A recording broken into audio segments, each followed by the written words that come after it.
robust kind of bo diddly beat. Can we hear that in its simplest form and just how you get such a rhythm out of the bass? Yeah, it's a bit similar to Magic Box.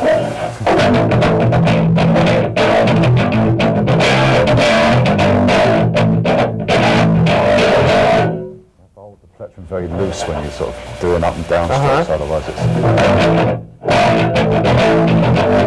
I kind of balance my hand by I don't play like that. I can't actually sort of get any sort of movement. So I actually use it as a pendulum. Oh, I see.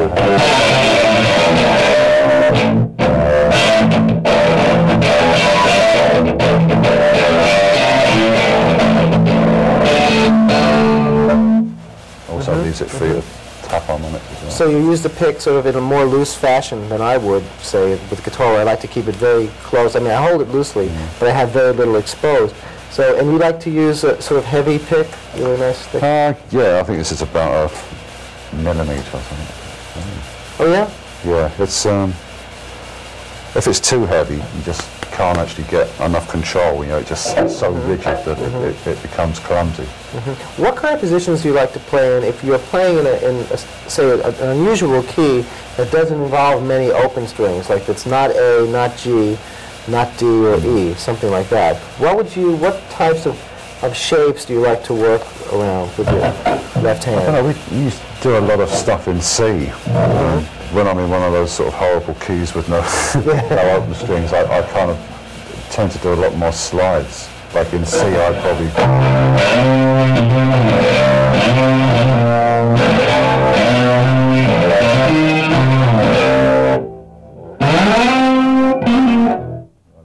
sliding up and down. It's actually sliding up to the octave there. Yeah, they're all very similar box shapes. Do you use any of those country-ish sounding scales, sort of pentatonic, more sort of, you know, the ones that...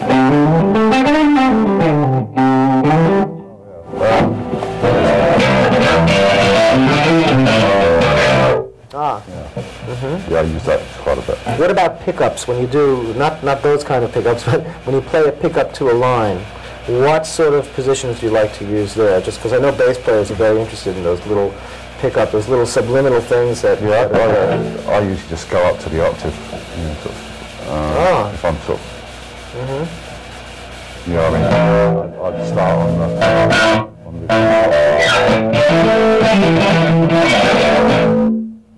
go down from there. All right, well, I think that covers a lot of technique. We could do a little bit more playing now.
Thank you, John. That was a lot of fun.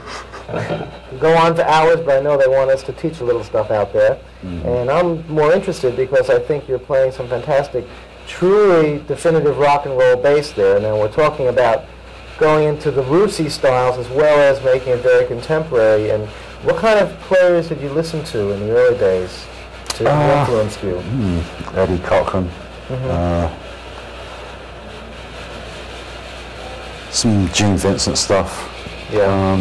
There was a lot of English bands around, like the Shadows and Johnny Kidd and the Pirates, that were very sort of rock influenced. But I was actually learning to play the bass a few years after it had been invented, so I had all those early influences. Duane Eddy was probably my biggest influence. Ah, Duane Eddy. That's where you get some of that twang. That's why I learned to play bass, or playing along with Duane Eddy records. I thought he was a bass player at first. Really? Yeah. Did you play any of the early sort of Fender six-string type basses to get that sound? Or? No, I always managed to get the sound out for precision. I found that six-string basses were very middly and they didn't have that. It's really a guitar player's axe more than a bass player. It's medium scale, which doesn't help. That's true, yeah, and the strings are very close together. Yeah. Well, you're doing some great right-hand fingering work there. You're playing a lot of triplets. Can we see some of that technique? I know we saw a lot of it before, but can we illuminate upon it a little bit more? Yeah, I mean, most of the triplets come from like an open string, but you just sort of hammer on that third note like a sort of.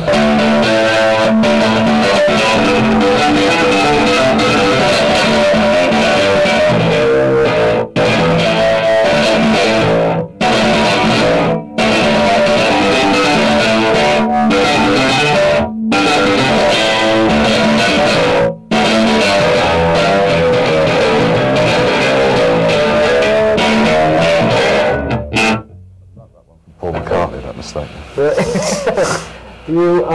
I noticed that you hammer from a further distance than I like to, as a guitarist, hammer from. Is that something that comes as a result of playing bass, that you need that more velocity?